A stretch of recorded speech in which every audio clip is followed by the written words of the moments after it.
Boa tarde a todos, é uma alegria muito grande estar com vocês hoje, nesse dia de Natal, esse dia em que nós comemoramos o nascimento do nosso Mestre Jesus e a importância que ele teve e tem para nós, mesmo depois de passado tanto tempo. Parece que foi ontem que ele esteve aqui entre nós e cada dia que Jesus está conosco é sempre, com certeza, um grande Natal. E é sobre isso que a gente vai falar hoje. Para começar, eu queria trazer uma mensagem que é muito conhecida no meio espírita e que eu gosto muito e não podia deixar de trazer hoje. Essa mensagem se chama "E para nós, quando nasceu Jesus?" E ela fala de vários momentos em que alguns dos nossos conhecidos cristãos, alguns dos conhecidos do primórdio do cristianismo, ou da efervescência do cristianismo, encontraram Jesus. E eu vou citar alguns deles para a gente se lembrar do que é o Natal para cada um de nós. E a mensagem diz assim: perguntemos a Maria de Magdala onde e quando nasceu Jesus. E ela nos responderá: Jesus nasceu em Betânia. Foi certa vez que a sua voz, tão cheia de pureza e santidade, despertou em mim a sensação de uma vida nova, com a qual até então eu jamais sonhara. Perguntemos a Francisco de Assis o que ele sabe sobre o nascimento de Jesus, e ele nos responderá: ele nasceu no dia em que na Praça de Assis entreguei a minha bolsa, minhas roupas e até meu nome para segui-lo incondicionalmente, pois sabia que somente ele é fonte inesgotável de amor. Perguntemos a Pedro quando se deu o nascimento de Jesus, e ele responderá: Jesus nasceu no pátio do Palácio de Caifás, na noite em que o galo cantou pela terceira vez, no momento em que eu o havia negado. Foi nesse instante que acordou minha consciência para a verdadeira vida. Perguntemos a Paulo de Tarso quando se deu o nascimento de Jesus, e ele nos responderá: Jesus nasceu na estrada de Damasco, quando, envolvido por intensa luz que me deixou cego, pude ver a figura nobre e serena que me perguntava: Saulo, Saulo, por que me persegue? E na cegueira passei a enxergar um mundo novo, quando eu lhe disse: Senhor, que queres que eu faça? Perguntemos à mulher da Samaria o que ela sabe sobre o nascimento de Jesus, e ela nos responderá: Jesus nasceu junto à fonte de Jacó, na tarde em que me pediu de beber, e me disse: mulher, eu posso te dar a água viva que sacia toda a sede, pois vem do amor de Deus e santifica as criaturas. Naquela tarde, eu soube que Jesus era realmente um profeta de Deus, e lhe pedi: Senhor, dá-me desta água. E vai perguntando a cada um, sobre cada um. E aí no final ele pergunta. Ele diz: se perguntarmos a tantos outros seguidores do Cristo, cada um dará seu testemunho a respeito de quando Jesus nasceu. E para nós, quando Jesus nasceu? E se descobrirmos que ele ainda não nasceu? Então procuremos urgentemente fazer com que ele nasça, porque quando isso acontecer, teremos finalmente entendido o significado do Natal e verdadeiramente encontrado a sua luz. E é sobre isso que nós estamos aqui para falar hoje, do nascimento de Jesus nas nossas vidas, nos nossos corações e nos corações de tantas pessoas que existem nesse mundo. Com isso em mente, convido vocês para fazermos juntos uma prece, elevarmos o nosso pensamento a Deus, ao nosso Mestre Jesus e pedir que ele nasça no nosso coração todos os dias, que Jesus nasça cada vez que nós nos encontramos com ele no mundo, que nós consigamos enxergar Jesus em cada situação, em cada lugar, em cada pessoa, em cada circunstância, que nós consigamos vê-lo em nossas vidas, que nós consigamos encontrá-los, que nós consigamos também fazer com que ele nasça no nosso coração e ser instrumentos para que ele nasça no coração de quantas pessoas existem. Façamos com que seja Natal nos corações de tantas pessoas do mundo, tantos que não conhecem Jesus, tantos que se esquecem dele, tantos que não conseguem se encontrar com a figura de Jesus no seu coração. Que seja Natal para muitos, para todos, para o máximo que puder. Que nós encontremos o Natal nos nossos corações e que sejamos propagadores desse Natal. Que possamos fazer com que Cristo nasça sempre, cada dia mais, com mais frequência, mais constância. E que a luz dele se acenda nos corações de todos que existem no mundo. Que Jesus esteja conosco, hoje e sempre. Que assim seja. Então hoje, esse é o nosso tema. Natal todo dia. E a reflexão vem justamente disso. De quando Jesus nasce no nosso coração. Quando Jesus nasce para nós, quando ele nasce para cada um, qual é o momento e qual o significado. É muito interessante que para muitas figuras dessa mensagem, desse encontro com Jesus, não era a primeira vez que eles tinham ouvido falar de Jesus. Pedro, Paulo e tantos outros já tinham ouvido falar várias vezes de Jesus. Paulo, quem leu o livro Paulo e Estevão, vê que ele já tinha ouvido falar. Não é à toa que Jesus pediu para que ele não recalcitrasse mais contra o aguilhão. Mas cada vez que ele ouvia falar de Jesus sem compreendê-lo, aumentava a sua revolta, aumentava a sua dor, aumentava a sua violência, até que um determinado dia ele encontrou verdadeiramente. E aí Jesus nasceu no seu coração. E aí sim, ele conseguiu compreender. Aí pode-se dizer que foi Natal para Paulo de Tarso. E para muitos existem muitos natais. Pedro, a gente vê que ele era uma pessoa que estava com Jesus, mas muitas vezes ele aparentava esquecer. Várias vezes na Bíblia, no Evangelho e nos Atos dos Apóstolos mesmos, Pedro é lembrado do significado do Evangelho em momentos em que ele aparenta se esquecer, como no caso dessa mensagem, quando ele ouve Jesus após tê-lo negado 3 vezes, quando ele ouve o galo cantar e olha o semblante de Jesus se dirigindo a ele, após ouvir o galo cantar. E apesar disso, muitas outras vezes Pedro ainda recalcitrou e muitas vezes errou, antes e depois. Antes, por exemplo, quando Jesus convida Pedro a andar sobre as águas com ele. E aí Pedro consegue ir por um período, aí ele duvida e cai, afunda. E aí Jesus puxa Pedro para cima e pergunta para ele onde está a sua fé. Em outros momentos, no próprio livro Paulo e Estevão, isso é relatado, que Pedro, num determinado momento, cuidando da casa do caminho, que dava abrigo a tantos quantos precisavam, que estavam em situação difíceis, enfermos e miseráveis, abandonados pela própria sorte, ele vê uma pessoa precisando, doente, ali cercado daquela casa com seu servo fiel. Mas percebendo que ele tinha sido um dos soldados que haviam açoitado Jesus, enxota ele com todas as forças do seu coração, com toda a violência.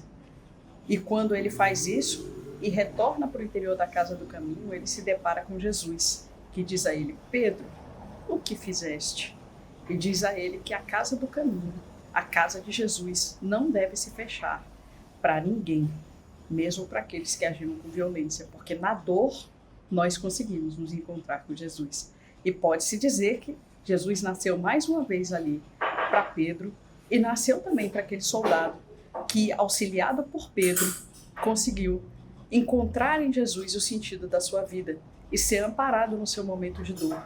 Se mesmo tendo visto o Cristo, ele não conseguiu, antes, na dor, ele encontrou com o Cristo e arrependeu-se de tudo que ele tinha feito e entregou o seu coração, porque ele encontrou o acolhimento. Então Pedro, ao mesmo tempo, encontrou Jesus em si naquele momento e conseguiu mostrá-lo a outra pessoa. E é muito bom quando a gente consegue isso, quando a gente consegue ser o instrumento de Cristo na vida das outras pessoas também. Tem uma frase do Chico, né? O Chico, muitas vezes, ele sendo médium, sempre portador de notícias, trazia cartas de esperança para todos aqueles que procuravam, para as mães que haviam perdido seus filhos e para as pessoas que precisavam de consolo, sempre trazendo mensagens consoladoras para muitos. Era cercado por muitas pessoas que pediam para ele notícias do alto. As pessoas perguntavam: Chico, quais são as novidades? E aí o Chico sorria e dizia: meu irmão, a grande novidade ainda é o Evangelho. E o Chico foi portador dessa novidade para tantos. Ele foi o rosto de Jesus para aquelas pessoas que estavam em desamparo, em sofrimento, em dor, em luto profundo e inconsolável, mas encontravam no Chico um alento.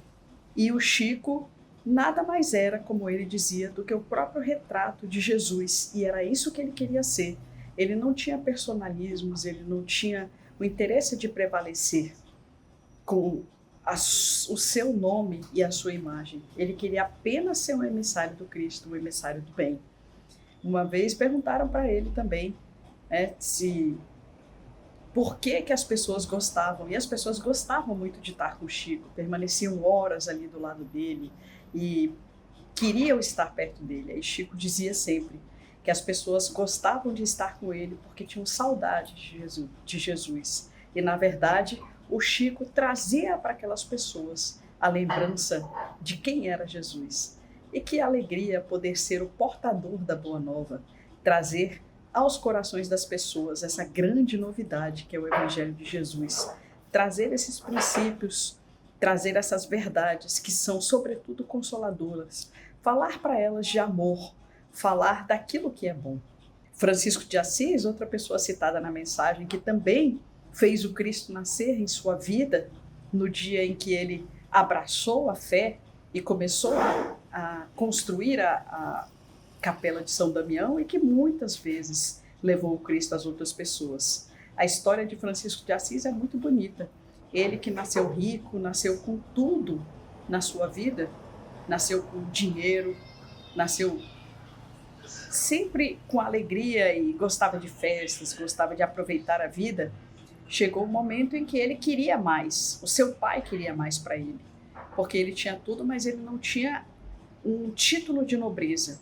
E naquela época, a maneira de ter um título de nobreza era ser cavaleiro do rei. E para isso deveria ser provado o mérito em batalha. E surgiu a oportunidade, que foi uma guerra de Assis com Perugia.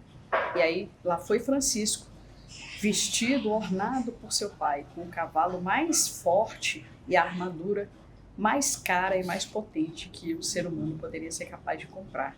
Seguiu orgulhoso e pronto para trazer essa vitória e voltar para Assis como o nobre cavaleiro do rei, Mas as coisas não surgiram dessa forma, as coisas não aconteceram assim. Não se sabe exatamente o que houve nessa guerra. O que se sabe é que Francisco voltou como um desertor, voltou como um derrotado da sorte, voltou doente e precisou de muita ajuda. Depois de um período de convalescença, ele renegou tudo aquilo que era a sua vida anterior e passou a viver ali, junto aos animais, junto às pessoas mais pobres, auxiliando. E foi, aos poucos, se desfazendo daquela vida que ele tinha, até o momento em que ele se desfez de tudo, até mesmo das suas vestes, que entregou aos seus pais, para que ele pudesse seguir a sua vida. E ele teve um sonho que dizia que ele seria aquela pessoa que consertaria a capela, a igreja de Deus, a igreja de Jesus, que reformaria a igreja de Jesus. Do lado da cidade, dos muros da cidade de Assis, do lado de fora, tinha a capela de São Damião. E Francisco entendeu que essa era a sua missão, reformar a capela de São Damião. E não pensou duas vezes. Começou a trabalhar naquela capela até conseguir reconstruí-la com a ajuda das pessoas que estavam ali fora, dos pobres, e sempre cercado pelos animais. Mesmo no frio, ele ia até uma pedreira que tinha ali e construía aquela casa, aquela capela, até que ela ficou pronta, mas aquilo era apenas o início da sua jornada, porque a igreja que Francisco tinha que erguer era uma igreja muito maior, era a própria igreja do Cristo, tanto que o Papa daquela época teve o mesmo sonho que Francisco. Ele sonhou que viria um homem pobre, vestido como um mendigo, e que esse homem sustentaria os pilares da igreja que estavam desmoronando. E para o Papa, aquela igreja era a Capela de São Pedro, e a Basílica de São Pedro. E quando Francisco foi até ele pedindo a permissão para seguir o Evangelho na sua literalidade, que era a sua vontade de seguir a mensagem do Cristo na sua literalidade, ele reconheceu aquele homem. Francisco foi expulso, mas ele o reconheceu e o acolheu e deu a permissão para que Francisco pudesse viver o Evangelho. E quantas pessoas fizeram conhecer o Cristo por meio da mensagem de Francisco. Ele tinha a seguinte frase que ele dizia a todos os seus seguidores, os franciscanos, que até hoje são uma das ordens mais fortes: pregai o Evangelho em todos os lugares, em todas as a todas as criaturas, em todas as circunstâncias. Se necessário, utilize palavras. É um convite para que nós sejamos os emissores do Evangelho e que a nossa vida seja o maior exemplo dele. Se necessário, utilize palavras, mas o Evangelho deve ser pregado com as nossas ações, deve ser pregado com a nossa maneira de existir, com a nossa vida. Devemos ser evangelhos vivos para o nosso irmão.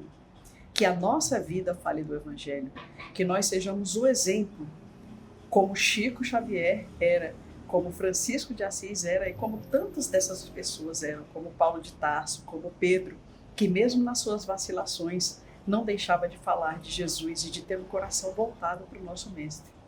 E tantos outros heróis anônimos, tantos outros que levam a palavra do Cristo em todas as circunstâncias e que permitiram e permitem que o Cristo nasça em seus corações e percebem isso e levam esse Cristo para tantas vidas quantas existem.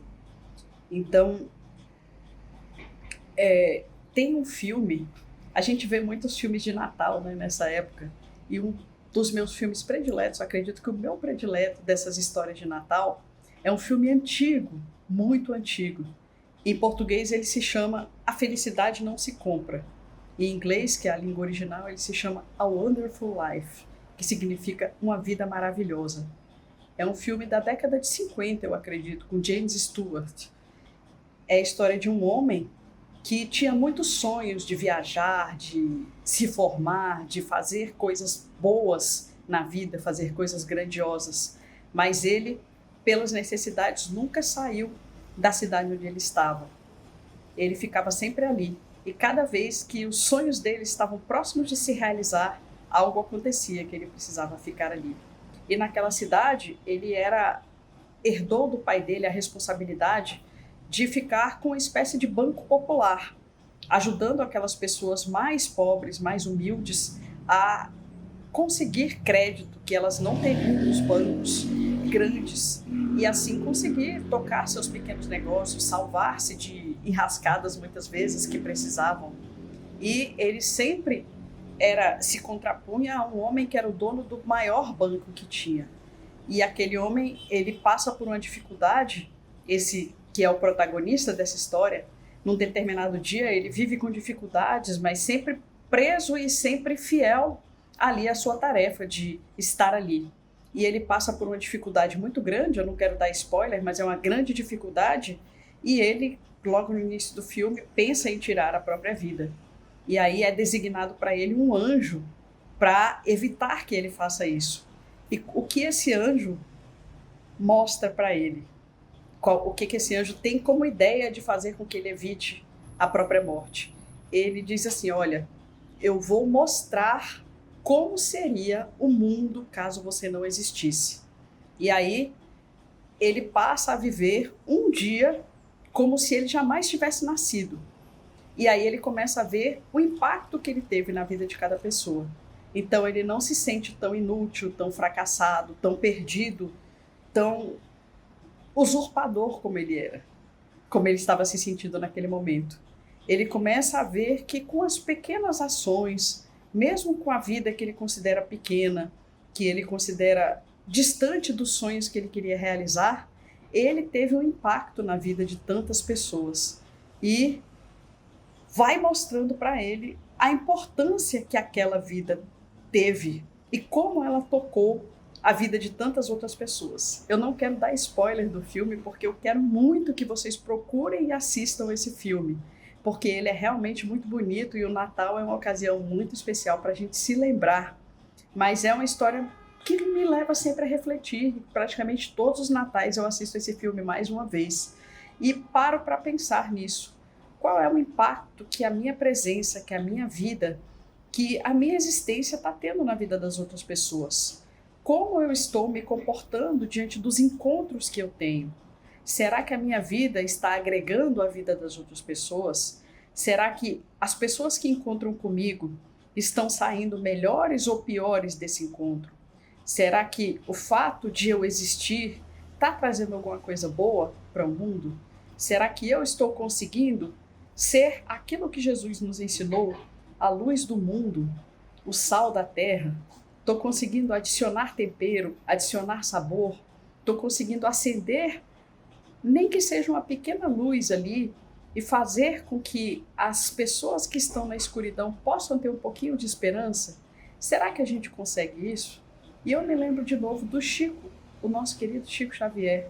O Chico não foi uma pessoa que teve grandes obras, ele não construiu uma cidade, ele não construiu uma grande obra, ele não escreveu tratados científicos, mas ele acendeu pequenas luzes que fizeram a diferença na vida de muitas pessoas. Quantos foram consolados pelas cartas que ele escreveu? Quantos foram ajudados pelas mensagens que ele colocou? Quantos leram e leem até hoje os livros que o Chico psicografou? Ele era uma pessoa pequena, nunca pretendeu ser nada grande, nunca foi um político, um homem poderoso, nunca ganhou $1 milhão, nunca viajou o mundo todo, nunca fez nada de teoricamente grandioso. Mas as pequenas grandes coisas que ele fez na vida acenderam muitas e muitas e muitas luzes. O Chico recebeu a sua missão de uma forma muito singela. Um menino que teve só parte do ensino fundamental, que vivia numa cidade pequena de Minas, chamada Pedro Leopoldo. E num determinado dia, depois de muito, ele já tinha contatos espirituais com a sua mãe e com outros espíritos, mas assim que ele começou nas atividades mediúnicas, para auxiliar sua irmã, que estava passando por um processo de obsessão muito grave, quando ele começou a entrar, ele recebeu a visita do seu mentor, Emmanuel, que disse a ele que ele teria a tarefa de escrever 30 livros. A princípio ele disse que a tarefa dele seria escrever livros, E aí ele disse: olha, Chico, você tem duas escolhas. Você pode ter uma vida absolutamente normal, ter uma família, ter tudo o que você quer e sonha, que todo mundo sonha, ou você pode ter uma vida devotada ao Evangelho. E uma das suas grandes tarefas será escrever livros. Então você tem uma escolha. E eu, como todos nós temos o livre-arbítrio, te dou uma semana para pensar. E aí o Chico ficou estupefato com aquilo. Na mesma noite, ele foi até o centro onde ele trabalhava, e a irmã dele estava lá. E ela era médium, E ela, naquele mesmo dia, disse que viu uma cascata de livros caindo em cima do Chico. Quer dizer, o Chico não precisou nem de uma semana. Naquele mesmo dia, no coração dele, ele já tinha tomado a decisão dele e já tinha aceitado o convite. Aceitando o convite, Emmanuel disse a ele que Chico teria a missão de psicografar 30 livros. Essa seria a tarefa dele na vida. E 30 livros é uma missão assustadora para um mineirinho de Pedro Leopoldo, que mal tinha terminado o ensino fundamental, que sequer tinha terminado o ensino fundamental. Porque hoje a gente é acostumado com isso, em virtude do próprio Chico, do Divaldo depois, que escreveram vários livros. Mas naquela época, 1930, mais ou menos, só pessoas proeminentes escreviam uma quantidade grande de livros.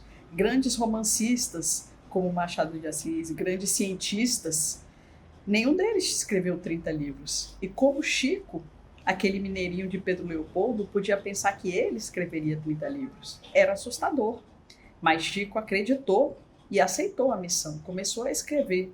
Seu primeiro livro foi Parnaso do Além-Túmulo. Imagina o susto de estar recebendo poemas de grandes escritores, pessoas notáveis. Ele, um homem simples, ele foi muito criticado por isso, ele foi apedrejado por isso, foi até processado por estar recebendo livros e textos de escritores conhecidos, mas não desistiu da tarefa.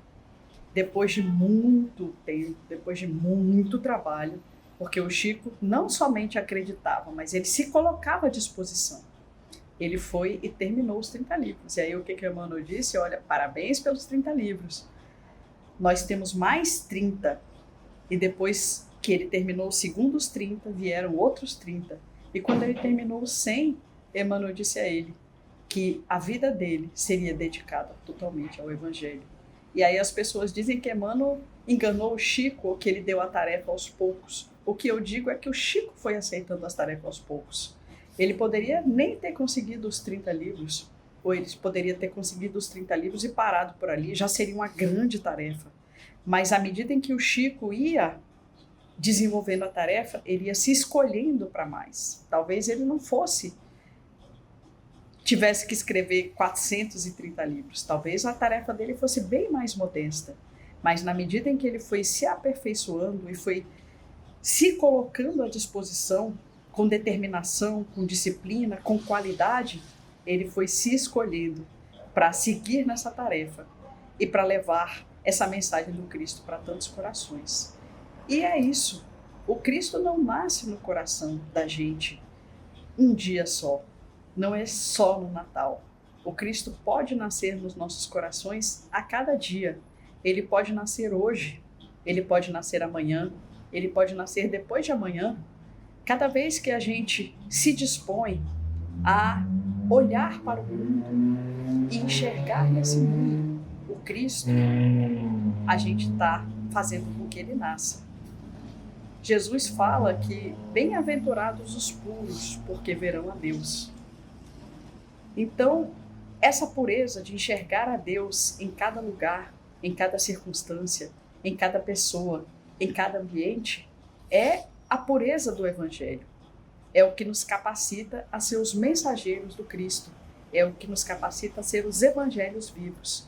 E se a gente consegue enxergar o Cristo em cada irmão necessitado, se a gente consegue auxiliar em qualquer lugar, não precisa ser no centro espírita, na igreja, ou em algum lugar designado no nosso trabalho, mas se eu consigo ver no irmão que chora a necessidade de consolo e consigo ser um instrumento para esse consolo, se eu vejo no irmão que passa fome alguém que pode ser auxiliado e me permito ser as mãos que levarão esse auxílio para esse irmão, se eu permito enxergar naquele que sofre alguém que merece a minha atenção, aí eu estou sendo evangelho vivo. Tem um trabalho que a gente fazia e que a gente precisava de uma mensagem para aquelas pessoas que se dispunham. E aí um dos nossos amigos aqui, palestrante da casa e compositor, o Sérgio Castro, ele fez uma música que se chamava Jesus trabalha usando as nossas mãos. Ele dizia, Jesus precisa da nossa boa ação. Jesus trabalha usando as nossas mãos. E a vida pede a nossa colaboração para servir ao nosso irmão em aflição. E aí ele dizia, na outra estrofe, Jesus tem sede, água para o nosso irmão. Jesus tem fome, reparte o seu pão. Jesus consola alguém em aflição e espera confiante a nossa colaboração. Então, quando o nosso irmão tem sede, somos nós que podemos levar a água para matar a sede daquele que precisa, seja a sede da água física, a sede da água espiritual. Quando o nosso irmão tem fome, somos nós que podemos matar a fome, levar o pão do corpo e o pão da alma. Quando o nosso irmão chora, somos nós que podemos levar o consolo e enxugar essas lágrimas e fazer acender a esperança em cada coração. Quando o nosso irmão está preso nos cárceres físicos, espirituais ou psíquicos, nós podemos libertá-los, nós podemos visitá-los e levar consolo e esperança a esses irmãos que padecem, que sofrem e que precisam de uma fonte de esperança para que eles possam se libertar, que precisam acreditar que é possível reacender a esperança e viver uma vida no Evangelho. E aí eu me lembro de uma música que se chama Natal Todo Dia, que é exatamente o tema da palestra. que fala assim: se a gente é capaz de espalhar a alegria, se a gente é capaz de toda essa magia, eu tenho certeza que a gente podia fazer com que fosse Natal todo dia. Então, meu convite para vocês é que a gente consiga acender nos corações a esperança, que a gente consiga fazer Cristo nascer em nossos corações e também fazer com que ele nasça no coração de cada um dos nossos irmãos. Tem uma mensagem de Emmanuel que diz que se eu já conseguir receber a luz, eu preciso me tornar embaixador dessa luz. Então, se a gente consegue receber o Natal e se Cristo já nasceu nos nossos corações, que nós consigamos ser os evangelhos vivos, portadores dessa boa nova, dessa grande novidade da qual o Chico falava, e fazer com que Cristo nasça nos corações de cada irmão, como fez Paulo, como fez Pedro, Maria Madalena, Francisco de Assis, Francisco Cândido Xavier e tantos outros. Sejamos evangelhos vivos e façamos o Cristo nascer hoje e todos os dias nos nossos corações e no coração de todos os que vivem ao nosso redor. Que cada encontro nosso seja um encontro com Cristo e que a gente consiga acender as luzes da esperança nos corações, principalmente no nosso. A paz no mundo começa em mim. Então, se eu tenho amor, com certeza eu sou feliz e sou capaz de transmitir essa felicidade. Então, acendamos a luz nos nossos corações, em todos os que nos tocarem, como aquelas velas que se acendem e multiplicam as luzes, tornando-se cada vez mais fortes. Que as luzes da esperança se acendam para cada um de nós e que seja Natal todo dia. Um grande abraço a todos, que Cristo esteja conosco e que nós estejamos com Ele. Um grande abraço, Feliz Natal! Sejam bem-vindos à nossa sala de passe virtual da Comunhão Espírita de Brasília. O passe tem como finalidade auxiliar a recuperação física, mental e espiritual, substituindo os fluidos deletérios por fluidos benéficos. Durante o passe, temos uma troca de energias físicas, mentais e espirituais, guiadas pelo melhor sentimento que é o amor. Essa energia amorosa auxilia no reequilíbrio dos pensamentos e emoções, restabelecendo a harmonia íntima. Assim, deve ser utilizado quando sentir necessidade ou até que se sinta reequilibrado.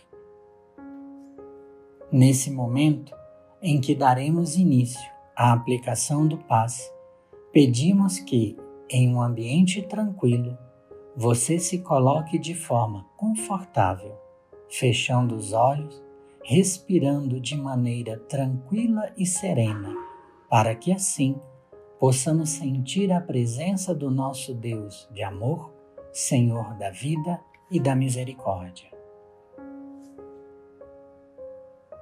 Entrando em sintonia com o nosso mestre amigo de todas as horas e com os mentores espirituais dessa casa, rogamos que nesse momento desça sobre nós todos os fluidos salutares e benéficos necessários ao reequilíbrio do nosso corpo físico, mental e espiritual. Senhor meu Deus, permita que os bons espíritos que me cercam me auxiliem nos momentos de dificuldade, que eu tenha a força necessária para continuar a caminhada no sentido do bem, do amor e da caridade. Traz, Senhor, a cura para os males do corpo e da alma, mas se não for o momento, traz o refrigério necessário para que eu continue a caminhada.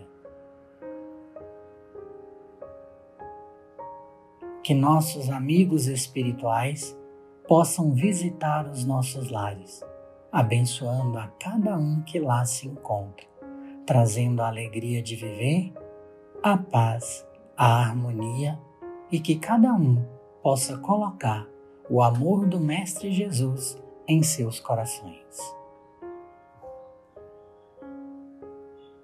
Que também os mentores espirituais possam visitar os nossos ambientes de trabalho, levando a cada canto a tranquilidade, a fraternidade e a serenidade. Que esses bons fluidos se estendam para cada um de nós, amigos e familiares, trazendo o conforto que tanto desejamos, a coragem e a fé para continuarmos a nossa estrada da vida. Estamos chegando aos momentos finais de nosso passe. Faremos então a oração que o Mestre Jesus nos ensinou. Pai nosso, que estás no céu, santificado seja o teu nome. Venha a nós o teu reino. Seja feita a tua vontade, assim na terra como no céu. O pão nosso de cada dia dai-nos hoje. Perdoa as nossas dívidas, assim como perdoamos aos que nos devem. Perdoa as nossas ofensas, assim como perdoamos aos que nos ofendem. Não nos deixes entregues à tentação, mas livra-nos do mal. E nesse momento, calmamente, vamos abrindo os nossos olhos, retornando ao nosso ambiente com paz e vibrações fraternais. E agradecidos que somos ao nosso Mestre Jesus e aos mentores espirituais desta casa, damos graças a Deus, graças a Jesus, e assim seja.